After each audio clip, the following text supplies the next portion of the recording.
All right, well, good morning again, everyone. I'm so glad that you are here with us today in spite of the chilly weather and everything that are options for you on Sunday mornings. I'm glad that you decided to be here today.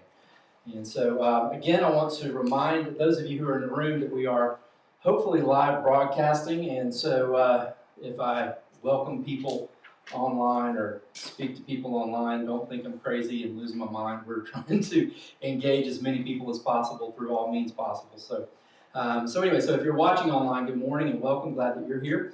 And so just real quick, we have papers in the back for sermon notes, and it just dawned on me while we were singing that I failed to upload the PDF onto the website again today.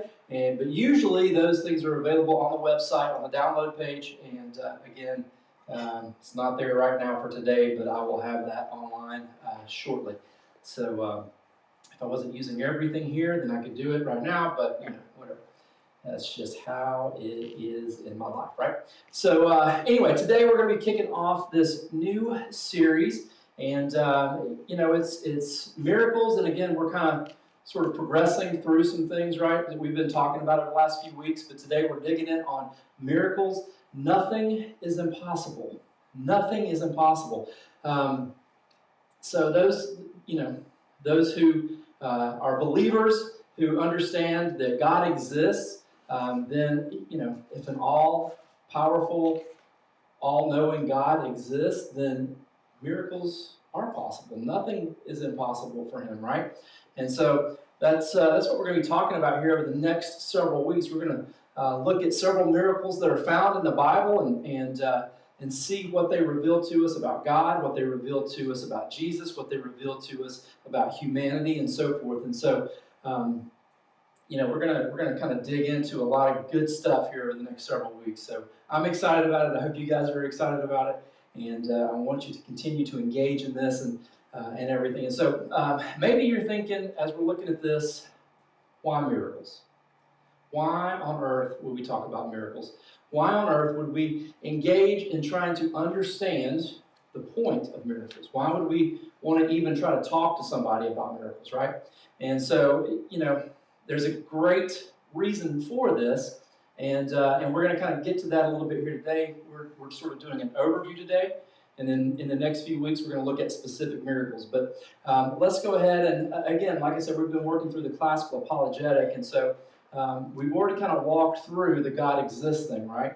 And so next in that is miracles are possible, right? And so, like I've already said, if God exists, then we should believe that miracles are possible. And if miracles are possible, then the Gospels are reliable accounts of actual events. And if that's true, then we see that in the Bible, Jesus rose from the dead. And so if this is a real account, reliable account of actual events, then Jesus rose from the dead, and then we can trust that if a guy who predicts and pulls off his death and burial and resurrection, then probably the other stuff that he says is probably trustworthy too, right? So we can trust what Jesus said.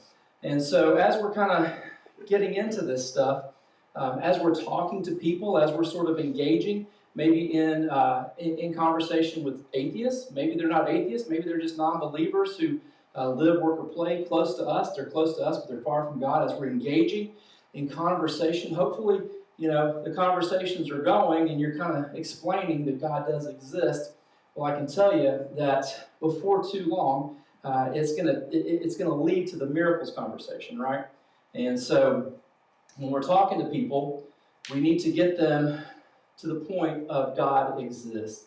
And once we do that, then we can kind of move through the miracles are possible. And just quickly for review, for those of you who have already forgotten what we talked about in the last couple of weeks, we've looked at scientific evidence that actually proves that God exists, right?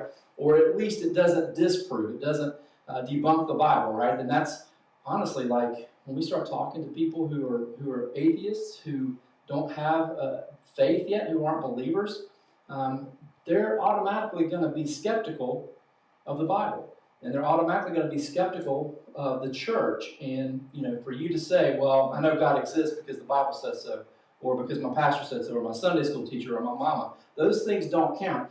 And so what we want to be able to do when we're engaging people who don't yet know Jesus, we want to be able to meet them where they are and utilize some of these scientific discoveries that actually point to the God of the Bible, right? We worked through all of this stuff and we didn't use very much of the Bible, right? We used all of the scientific stuff and said, oh, wait a minute.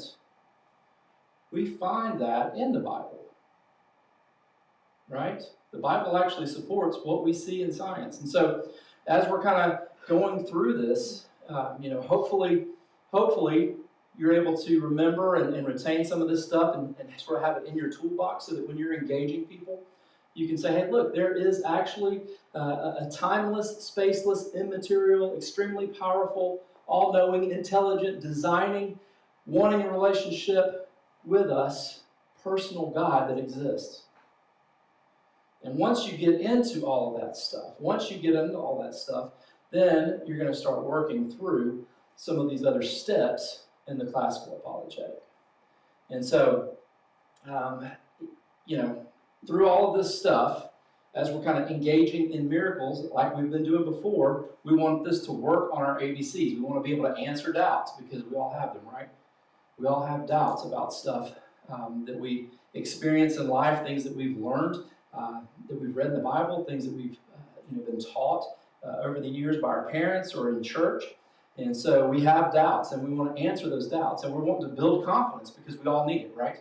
We all need to have the confidence to have conversations, to have engagement with those who don't believe the same things we believe.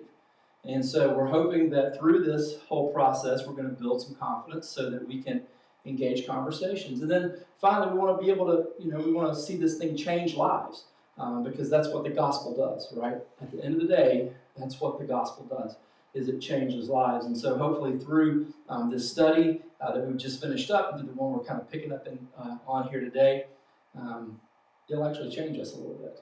It will do something to transform our hearts to be a little bit more like Jesus and transform us to be better ambassadors for him because the gospel actually changes people's lives.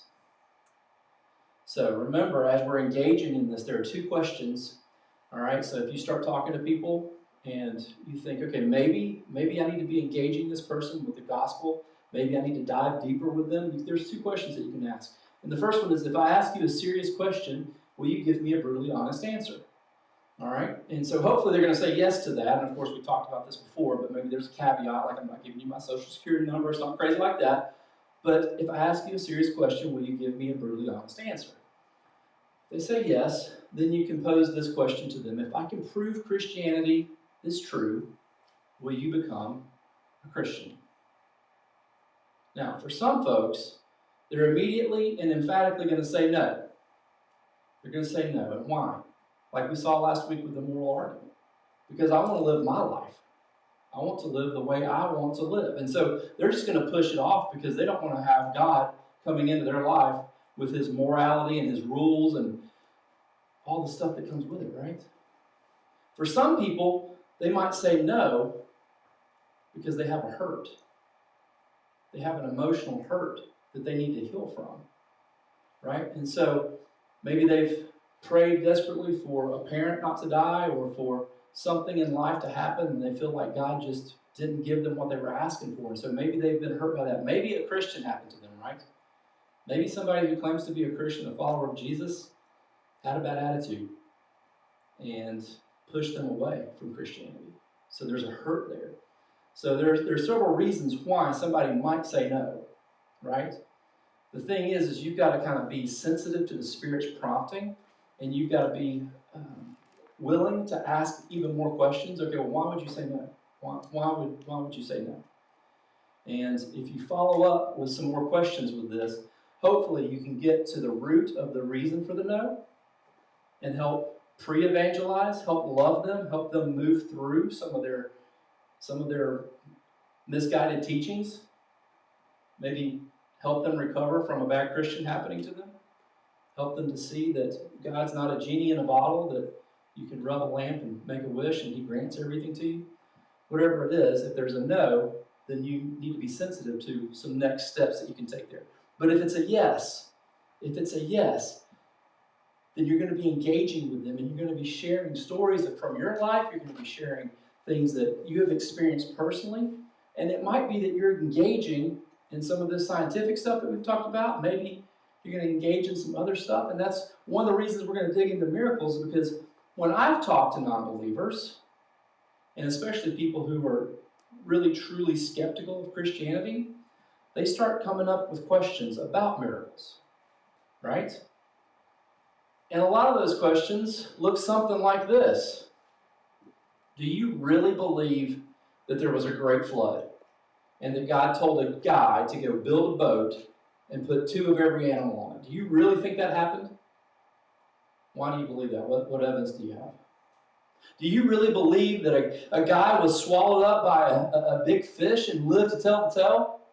I mean, you want to talk about fishing stories, right? Do you really think that somebody experienced that? What evidence do you have? Why do you believe that? Do you really believe that Jesus was dead and after 3 days he rose back to life? Really? You think somebody can die and be dead for 3 days and then come back to life? That's crazy. That would be miraculous. Why do you think that that happened? Why don't we see these kinds of miracles happening today? Why aren't we seeing them happen? Why aren't we seeing Grandpa Joe and Uncle Freddie and everybody else that has died in our lives coming back to life? Why doesn't it happen today? Do you really believe all of this, and what evidence do you have that proves it? See, as we're engaging with skeptics, as we're engaging with atheists, as we're engaging with friends and neighbors who aren't believers, they're going to come with questions. And some of them, if they have a Christian background at all, if they have any church at all, it's very likely that they're going to have questions about these things. It's very likely that they're going to say, hey, Jesus turned water into wine. Really? Really, did that happen? I mean, that just sounds like a magic trick. Did it really happen? Did God really turn the river red? Was it really blood-like? Was it blood? Did that really happen? There are going to be some questions, and we need to be prepared to have these conversations. And for us to just say, because it's in the Bible and I believe it, and that's good enough for me, it's not going to be necessarily good enough for them. And so we need to be able to engage it.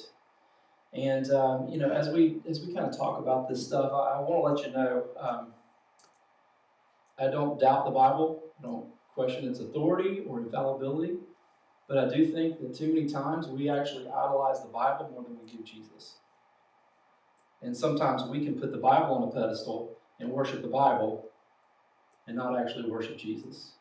And so I want us to know that this is an informative document. It tells us about who God is and about Jesus, and it informs our Christianity, but this is not the basis of our Christianity. Jesus rising from the dead is the basis of our Christianity. If he didn't rise from the dead, then this doesn't matter. If he didn't rise from the dead, then everything we've been talking about is fruitless. Doesn't matter. It's all mythology anyway. If Jesus didn't actually rise from the dead, I want us to understand and believe and know and trust that our Christianity, our faith, is actually based on an event. It is a historical event. It's something that actually happened, and it is the resurrection of Jesus Christ. And so as we're looking at all of this stuff, that's ultimately where we want to take people. When they're asking questions, we want to walk with them, we want to meet them where they are, and we want to use the information, all the information that's available to us. And we need to meet them where they are, and if they don't trust that this book is real, then you can't use it. We don't need to exclusively rely on this. We need to be smarter than that. We need to be braver than that. And to be able to engage in these conversations and point people to Jesus and do it with the other resources that God has given us. So, as we're kind of looking at all of this stuff, I want us to recognize that we're going to be engaging lostness. And we need to be equipped for it. That's the whole point of church, is to equip the saints for the work of the ministry. And the work of the ministry is engaging culture, it's engaging lost people with the truth of Christ. And so, one of the things that we're going to do as we're engaging people is be hit with questions. And some of those questions are going to revolve around miracles.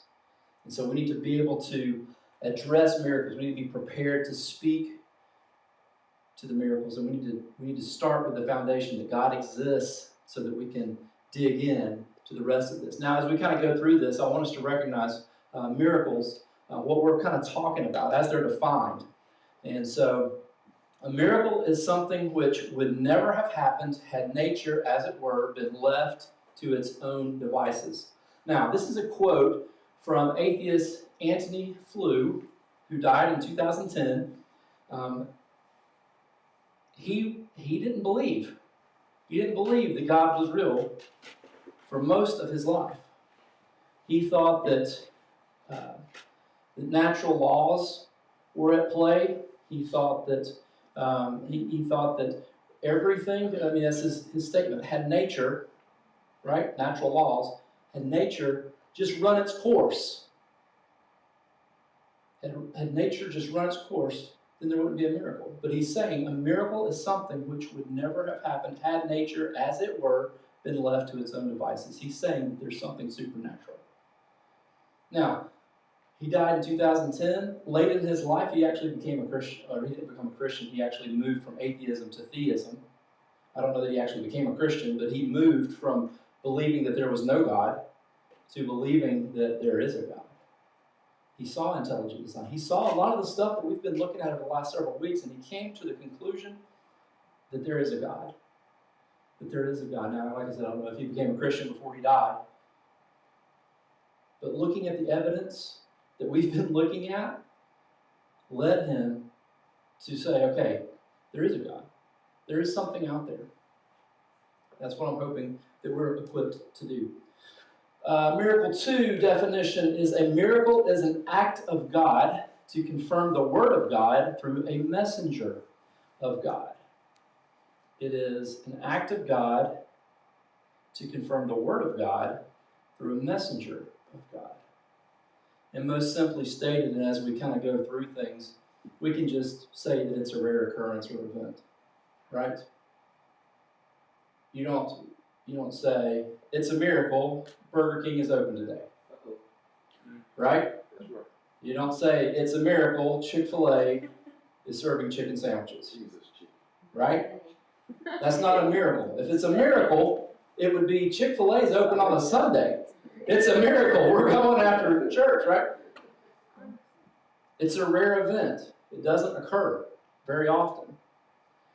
And so these two statements we actually have support for in the Bible. The first of those is Mark 16, 19 through 20. And this is Jesus talking. And it says, so the Lord Jesus, after speaking to them, this isn't Jesus. Jesus is talking later in a quote that I used.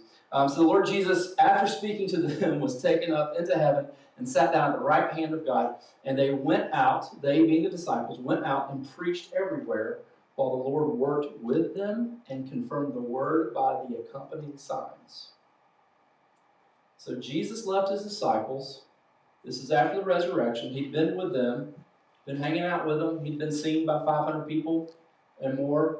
He'd been seen by all the disciples who were hanging around. He engaged with them. He broke bread with them. And then when he left them with what? The instructions to go out Teach other people. Go make disciples. Here, there, and everywhere, right? So the Lord, while they were out working, he worked with them and he worked through them to confirm the message of his word by allowing them to do miracles. We see in Acts, we see Peter, we see Paul doing miracles. Because God is working to confirm his word through his works. Hebrews chapter 2, verse 4, at the same time, God also testified by signs and wonders, various miracles, and distributions of gifts from the Holy Spirit according to his will. Now here again is God doing what? He's accomplishing his work. He's using miracles to confirm his message, to do his work through his messengers, through his people. So over the course of the series, we're just going to see, how God uses different miracles to confirm his word, to show to reveal his message, to reveal his truth, and to use his messengers to deliver what he wants to say to people. And so, let me catch up with where I am here on my notes.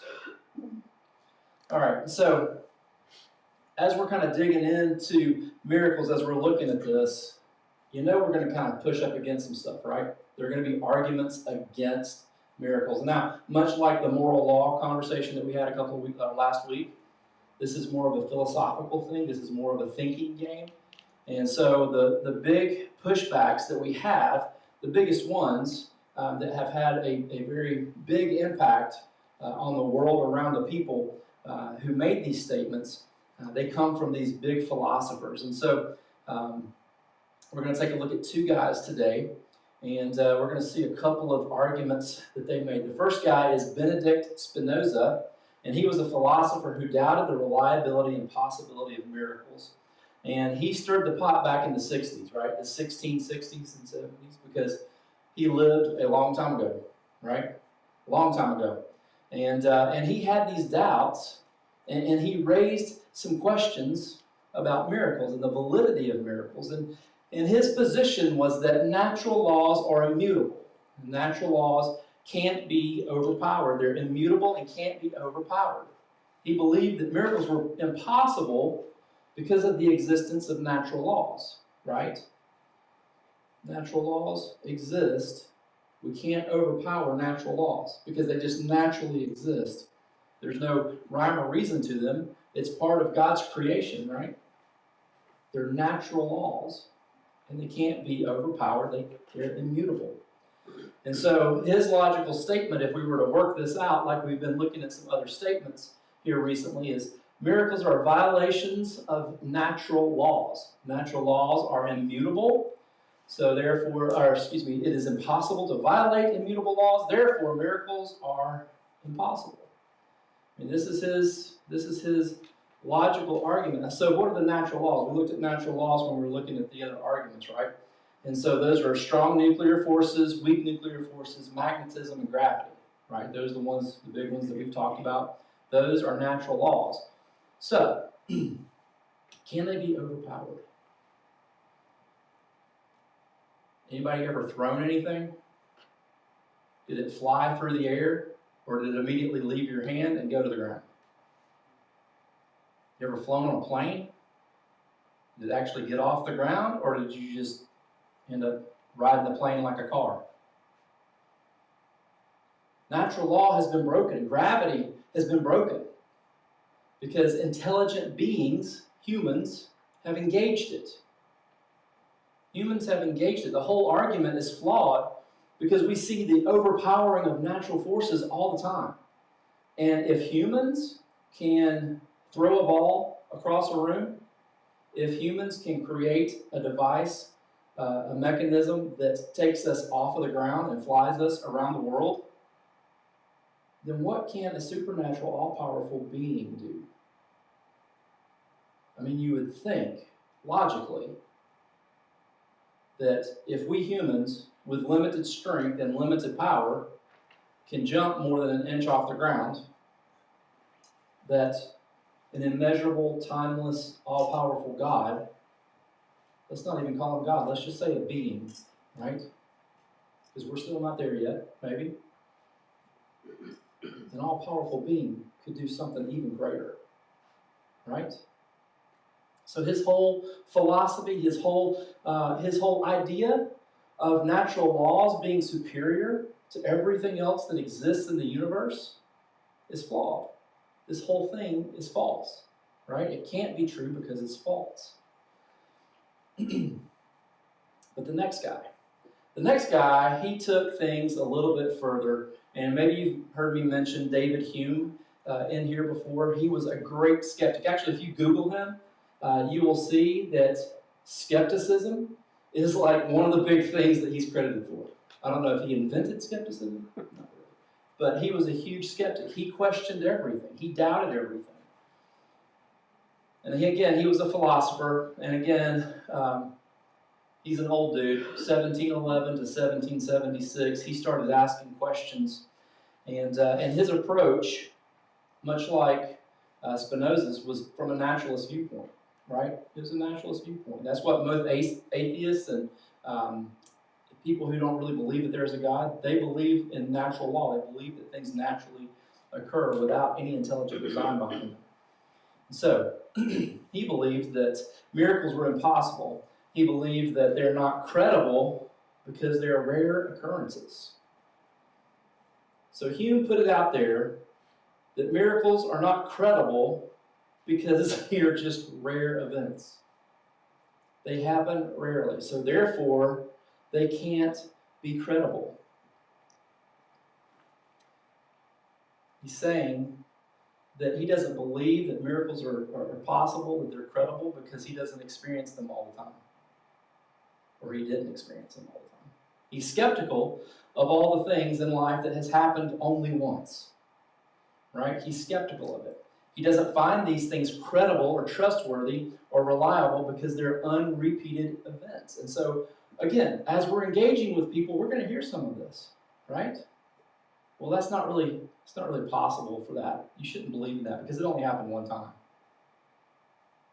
It only happened one time. Logically stated, his position is this: natural law is by definition a description of regular occurrences. Okay, that's truthful. A miracle, by definition, is a rare occurrence. Yeah, that's truthful. Evidence for the regular is always greater than evidence for the rare. A wise man always bases his belief on greater evidence. Probably. Therefore, a wise man should never believe in miracles. This is the argument that he put out. This is what he has put into the universe. And here's a problem. A lot of educational institutions have adopted this. Harvard, several years ago, Harvard had a divinity school, and they shifted to this way of thinking. A lot of educational institutions believe this. A miracle isn't going to happen because it's such a rare event, and it never repeats. By definition, it is a rare occurrence. So as we're looking at his premise, at his statement here, his argument, we can say, okay, well, number 3 is false. Now, trick question, maybe not a trick question, but a tough question. Why can we say that number 3 is absolutely false?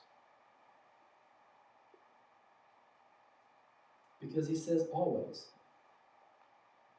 Right? Because I just said absolutely. Are you absolutely sure that you're absolutely right? Evidence for the regular is always greater than evidence for the rare.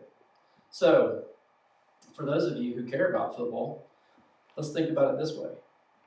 There's a play that happens, the ref is there, he sees it happen, he calls a touchdown. It's questionable, but he calls a touchdown. That's a rare event. It's a rare occurrence. We can't recreate it, right? The defense knows what's happening. The offense might not pick up the same blocks. It just may not happen the same way, right? But the regular occurrence is that because of our modern technology, we have film. We can sit and armchair referee this game all day long because we have the beauty of what? Of TV, of video recording. So we see regular occurrence of the same play, while the referee saw it in real time as rare. Now, if he describes it, is it any less true? No. It still occurred. There's still evidence for it. Is the evidence on the replay greater for the event than for the referee? Is the evidence of the play happening greater for the referee than it is for us watching it on video? No. No. Let me use another sports analogy, one that might be a little little easier to kind of follow. Think about a hole-in-one, right? How many of y'all have hit a hole-in-one? Not at putt-putt, Michael Davis. No. If you've ever hit a hole-in-one and you were playing by yourself, does anybody believe you when you tell them that you hit a hole-in-one? Heck no. It's like me saying I caught a fish like this, but I let it go, right? I was by myself, and I caught a fish, and really what I do is I kind of keep it truthful, and I do that. So I'm like, yeah, it was this big, so, and I'll let it go. But no, a hole-in-one. So here you are, you're playing golf, and you hit a hole-in-one, and there are three guys, because you play usually with foursomes, right? So there are three guys standing there, and they're like, holy cow, dude, you just hit a hole-in-one. That's amazing, right? Rare event, a rare occurrence. There are very few people who hit holes-in-one regularly in life. I know I've never hit a hole-in-one. It's more regular for a golfer to hit the ball and get the ball on the green. For some of us, that's a miracle. That's a rarity, to tee it off and get it on the green in the first shot. But it's more regular for that to happen than the hole-in-one, right? So now, is there more evidence? Is there greater evidence when you hit a hole-in-one and you have three guys who witness it? Is there greater evidence for that to be a truthful statement? Hey, I hit a hole-in-one today. It's absolutely credible. There's not greater or less evidence for the rare, right? There's no less evidence for the rare. It's still there.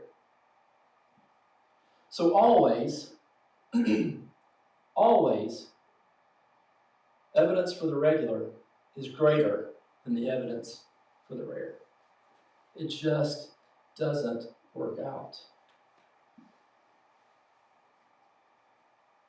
So debunking Hume.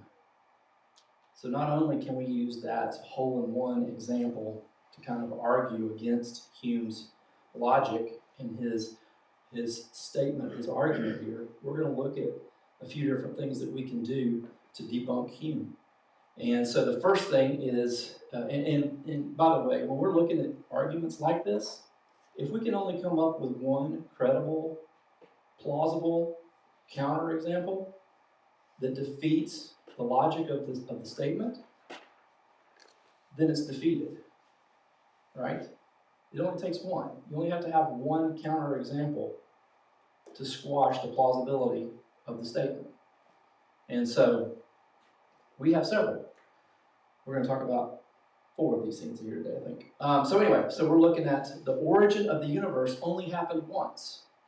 This is a rare, unrepeated occurrence, right? It only happened once, and as we've seen, science has proven that the origin of the universe, that the universe came into being only once. Now, they may argue that there's a bunch of universes that came into being, but the universe in which we exist came into being only one time. It's rare. Science has proven that it's rare, that it happened. They call it the Big Bang. Christians can embrace the Big Bang because we know the Big Banger, right? We know Jesus and God created the entire universe. And when he spoke, nothing was there, and then all of a sudden, everything was there, right? Naturalists don't believe, and atheists don't believe, that miracles are possible because of rare events happening. The universe has happened. That's a rare, unrepeatable event that science has proven. Second thing we can use to debunk Hume is the origin of life only happened once. Life only began one time. There was no life, there was life. Right? It's a rare, unrepeatable event. And again, many atheists and naturalists believe that life arose spontaneously from non-life, non-intelligent life form, right? Two dust particles came together and all of a sudden it was living. It just doesn't happen. Science has shown us that it doesn't happen. The origin of life only happened once. It's a rare occurrence. There's evidence.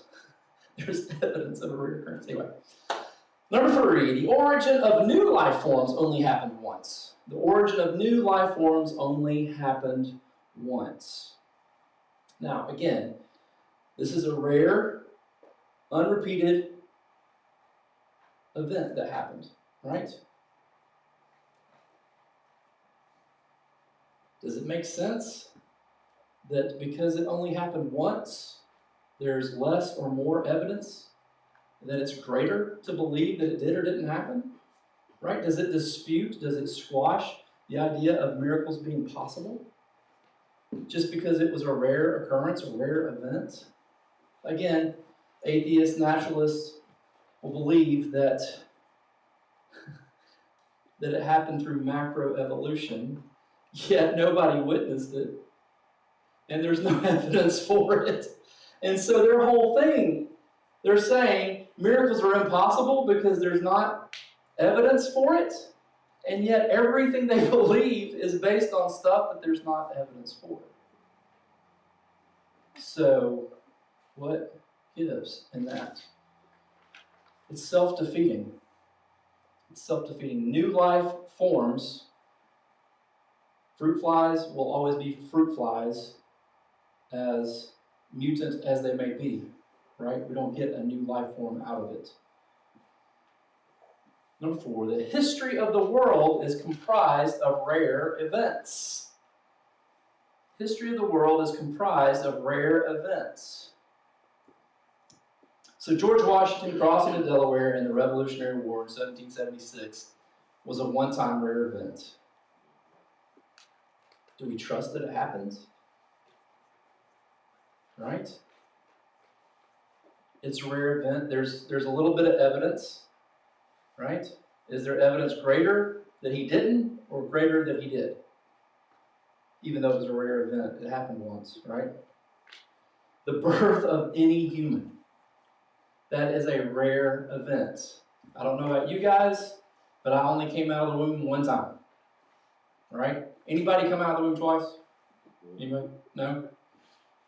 It is a rare, unrepeated event that happened. So for Hume's argument to hold water, he would have to say that his birth is disqualified because it's a rare, unrepeated event.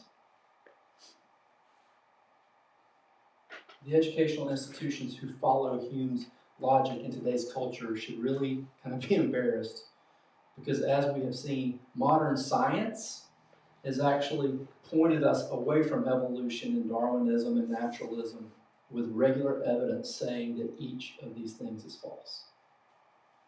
And these institutions who are teaching from a naturalistic standpoint because they believe that there's not enough evidence of the rare to believe that it's possible, science has shown them that their theory is false. So, there are specific issues with Hume's argument, specific problems that Hume's naturalistic thinking that needs to be addressed. The first thing that we need to recognize is that it confuses believability with possibility. So even if his premise 3 were true, the argument would not disprove the possibility of miracles. It would only question their believability. So let's think back to the hole-in-one, right? You witnessed the hole-in-one. Hume's argument is that you, a wise person, right? You are a wise person. You witnessed the hole-in-one happen. And you went over and looked in the hole, and there's the ball. It actually happened. You've confirmed that it happened. You saw it. And then you've confirmed that it happened. According to Hume, you would have to say, I don't believe what I'm seeing. This just didn't happen. Believability, right? It's not the possibility. It's possible to hit a hole-in-one. Every time I go to a par 3, I'm looking at it going, I'm going to hit a hole-in-one. Yet, I do not hit hole-in-ones. Hole-in-ones. So, there's a possibility that it could happen, but the believability, right? That's what he's saying. Let's just think about it like this, thinking in Christian terms. Again, you're a wise person. You personally witnessed Jesus dead in the tomb. You walked over, you kind of shook it and kicked him a little bit. Hey, buddy, wake up. Threw some cold water on his face, right? He didn't move. You sat there for 3 days. And you were in the room when he got up and walked out.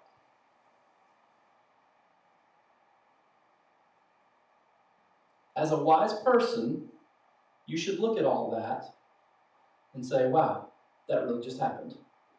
According to Hume's argument, you should look at that and go, I don't believe it. Didn't happen. That's the difference between believability and possibility. He's saying that it's all impossible.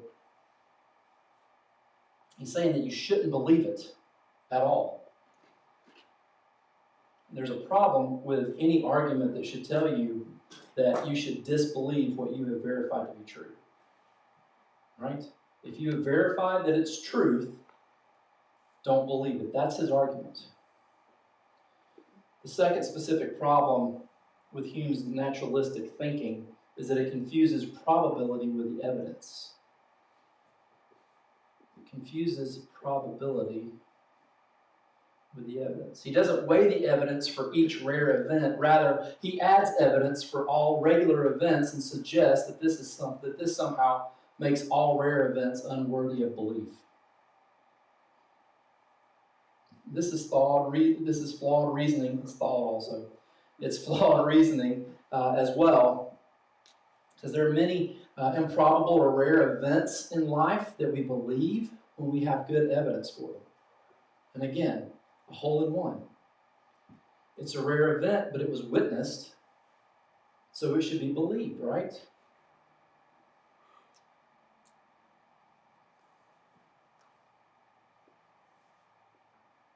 We have no trouble believing what we've witnessed. We certainly don't say to the golfer who hit a hole-in-one, right? We don't say, hey, I need you to tee it up and do it 5 more times before I actually believe that you did it. Right? It's not possible to do it 5 more times in a row unless it is a miracle, right? So, the evidence for the rare is greater than that for the regular. Sober saint eyewitnesses provide greater evidence for a rare hole-in-one, no matter how regularly the golfer misses the hole in the past or in the future, right?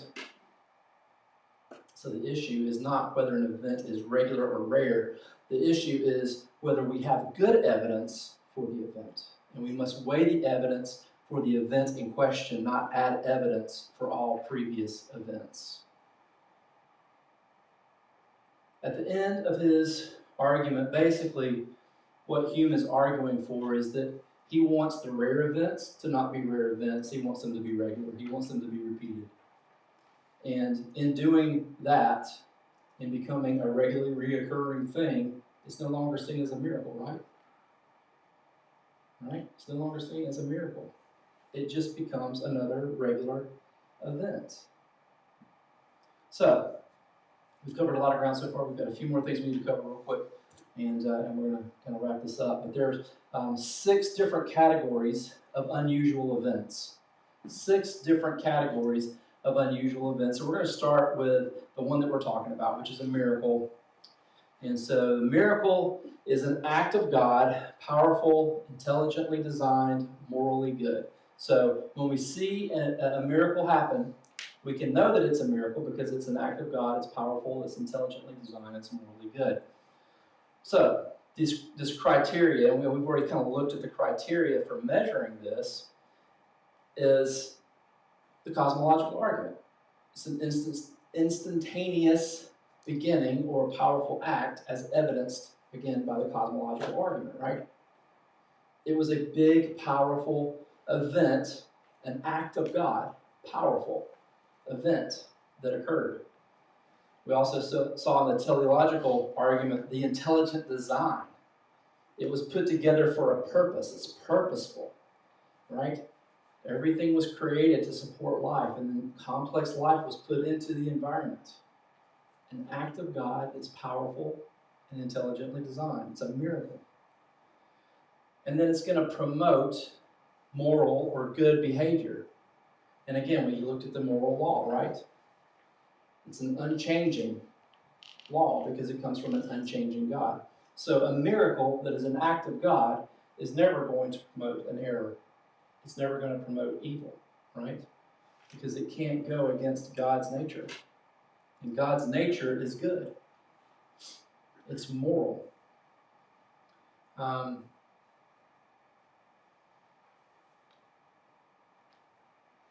I'm going to skip some stuff that I've written here. So the resurrection. We can say that the resurrection happened because it's in line with all of this, right? It's an act of God. Nobody else can create life, and nobody else can give life, and nobody else can bring something that is dead back to life, right?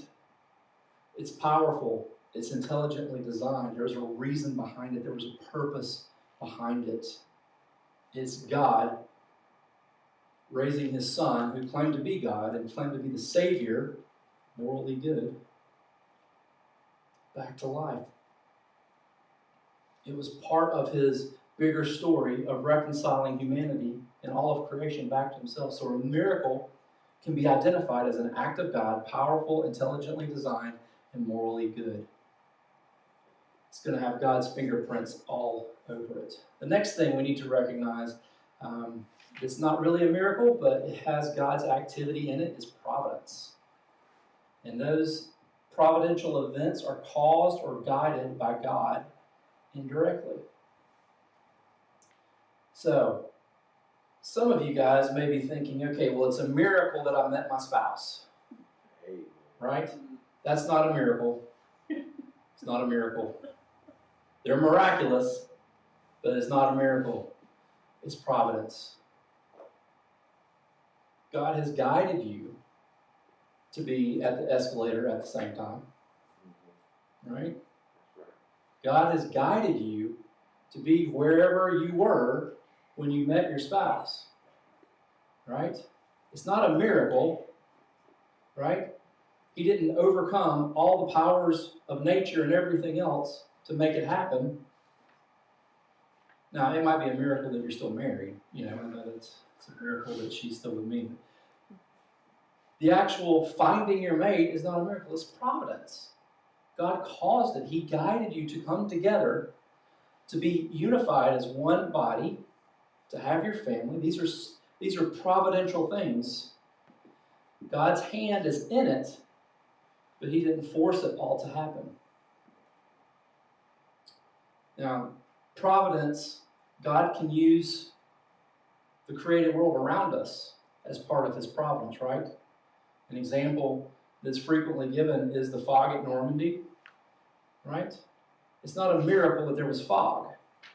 Frequently there's fog when you're close to bodies of water like that, right? But providentially, God caused some fog to roll in. He used the created universe to accomplish something. He allowed it to happen. He guided it to happen. Now, what would have been a miracle is if, as the guys were storming the beach and they were being shot at, the bullets were bouncing off of them, right? That would be a miraculous thing. But just having fog there is not miraculous, but it's providential. We can see that as providence, as God guiding the fog to be there to keep those troops as safe as possible as they're moving forward with their campaign. Number 3, satanic signs. Satanic signs. And this is activity of other spiritual beings. It's another possible cause of unusual events. And friends, this is something that we as Christians don't like to really talk about. Like we'll say, oh, the enemy is doing this. But when it comes down to it, we don't really want to think that demons are real. We don't want to think that the spiritual realm is actively working around us. But it is. If God exists, then Satan exists. If God exists, then demons exist. And Satan can engage in this real world, in the reality of this world. He can do that. His demons can engage. There can be, we're stepping into some dirty waters here. You know, demon possession and all kind of stuff. It's legit. It's real. And so,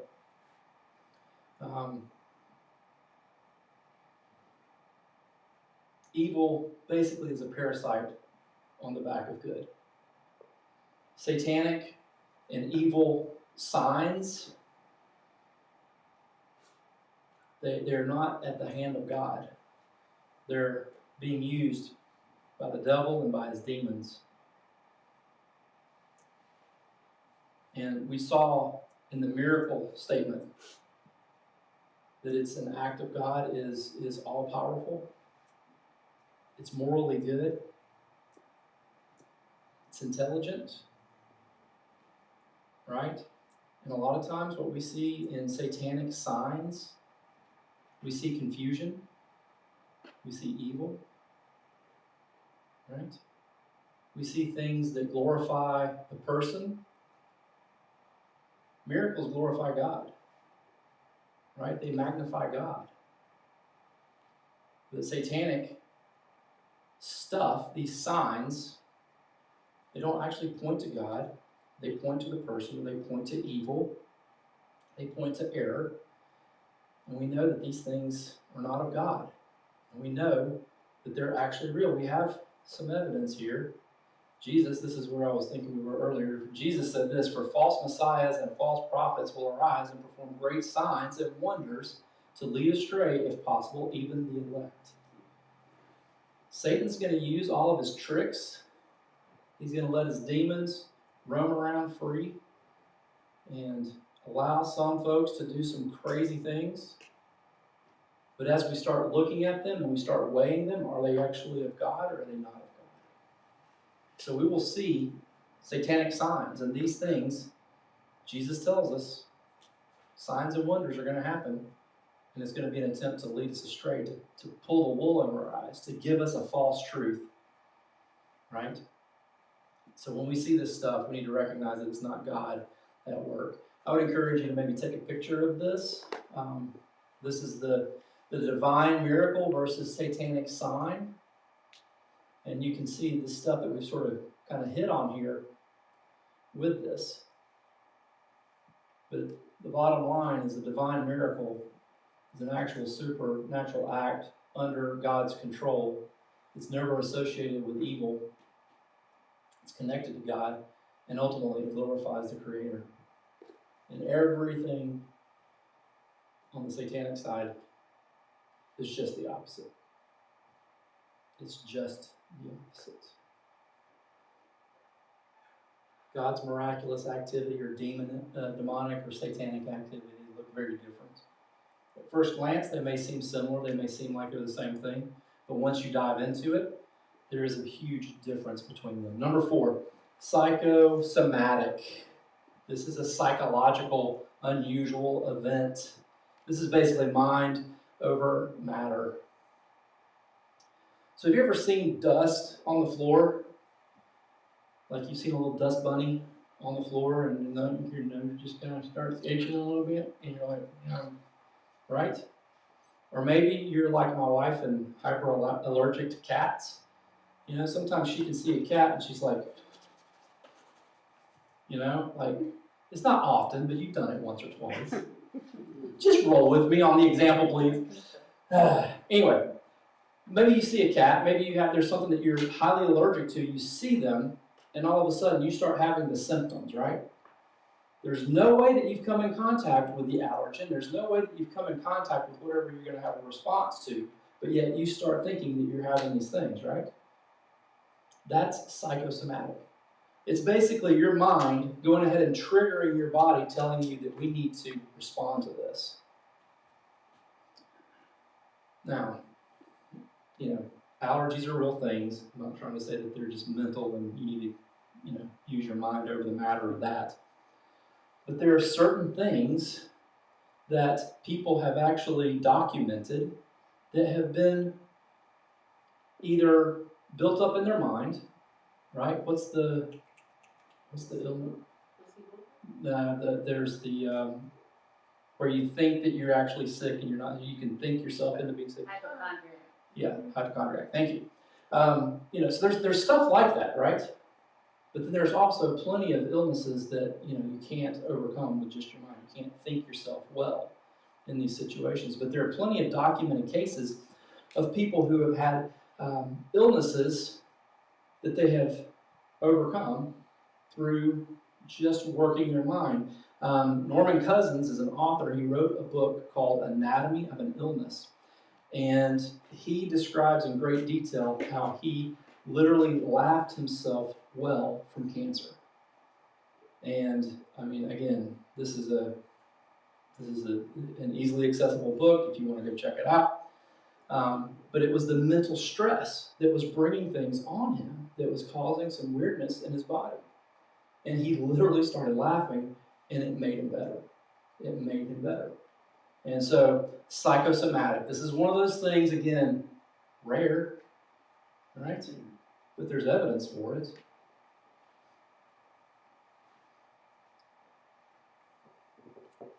Proverbs sort of speaks to this a little bit. 17:22, a joyful heart is good medicine, but a broken spirit dries up the bones. And again,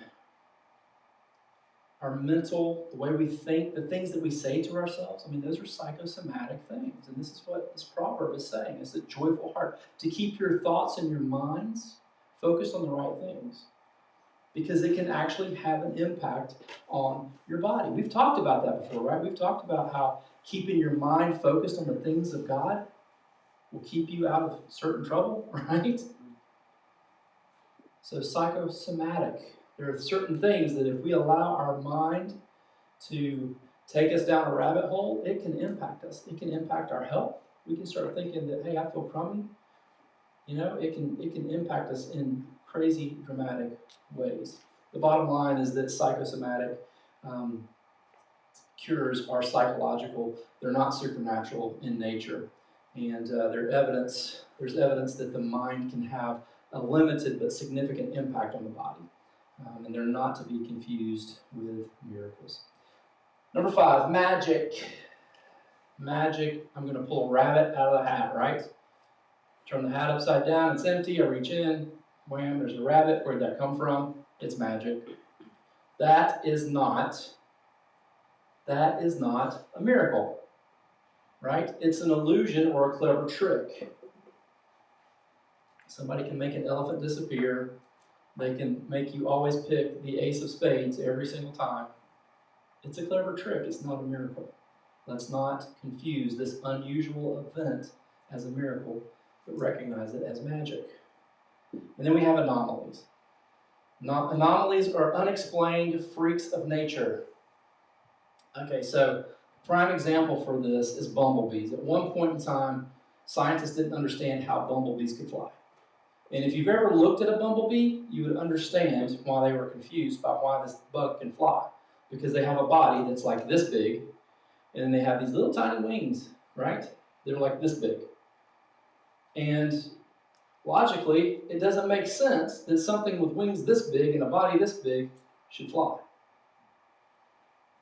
But then they discovered this kind of a power pack that's built in to the wings of the bumblebee, and they observed that it caused the bumblebee to fly.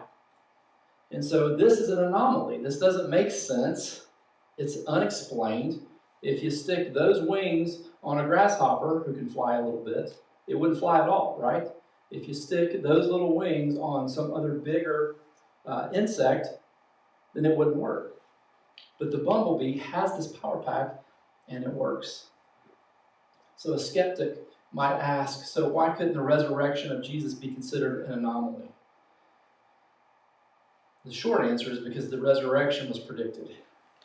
It had intelligent design behind it, going back to number 1. It was a powerful event.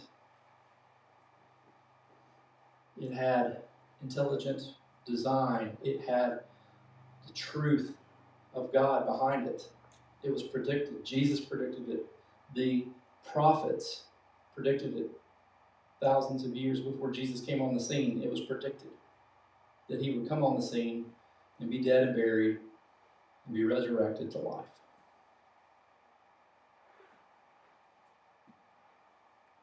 It's an actual event that occurred. And like I said at the beginning of our time together, our faith is based on an actual event. It's not an anomaly. The resurrection actually occurred. All right, so we covered a lot of ground today. And at the end of the day, our big takeaway should be that if God exists, nothing is impossible. Right? If God exists, then miracles are absolutely possible. Hume, the great skeptic, brought up an argument that has fooled a lot of people. But as we've seen, it's not a true argument. It's a false argument. With God, nothing is impossible. So, if you guys are watching today online, or if you're in the room, and this is your first time engaging in this thought that God actually exists, and you are not in a relationship with Jesus as Savior, today's the day. I want to encourage you and invite you to ask Him to be the Lord of your life. All you have to do is pray this prayer and just say, Jesus, I'm a sinner. I know that I've broken rules that go against you, and I just want you to forgive me. And Jesus, I want you to be the Savior and the Lord of my life. I want to believe that you are who you say you are, and I want you to be my Savior. And if you pray that, I want you to let me know that you have done that you've accepted Jesus, that you've accepted His forgiveness. Let me know. I want to celebrate with you. You can email me, those of you who are online, shannon@indianlandcc.com. Let me know. I want to celebrate with you. For the rest of us, I want us to pray that God is all-powerful. He is capable of miracles. The things that we've discussed today are things that He's led us to. He's providentially guided us to recognize His active work in creation. I want us to pray that He will continue to providentially guide us into conversations so that we can share His love and His message of reconciliation with those of us, or with those who are close to us, but far from Him. Let's pray. Father God, again, we just come before you, just so thankful that we have this time together. God, I just pray that today, as we've explored this topic of miracles, Lord, I just pray that you would bring clarity where there's confusion, that you would bring us understanding where there's a lack of understanding. God, I just pray that you would help us to wrap our heads around the pushback, the arguments that come against miracles being possible, and Lord, that you would help us to understand how we can stand and make believable cases, Lord, that will prevail over these falsehoods, these lies, Lord, that show that miracles are possible, that you do exist, that you, as the creator of everything that exists, is capable of working with and within the things that you've created to do rare occurring events. God, we just love you. We thank you that you are who you are, Lord, that you are eternal, that you're all powerful, that you love us, that you're personal, that you know us, and that you care for us. God, I just pray that as we leave this place, Lord, that you would guide us, that you would direct us, and Lord, that you would keep us within your will, and Lord, just help us to live on mission for you. It's in the name of Jesus that we pray. Amen. All right. right, guys, thank you so much.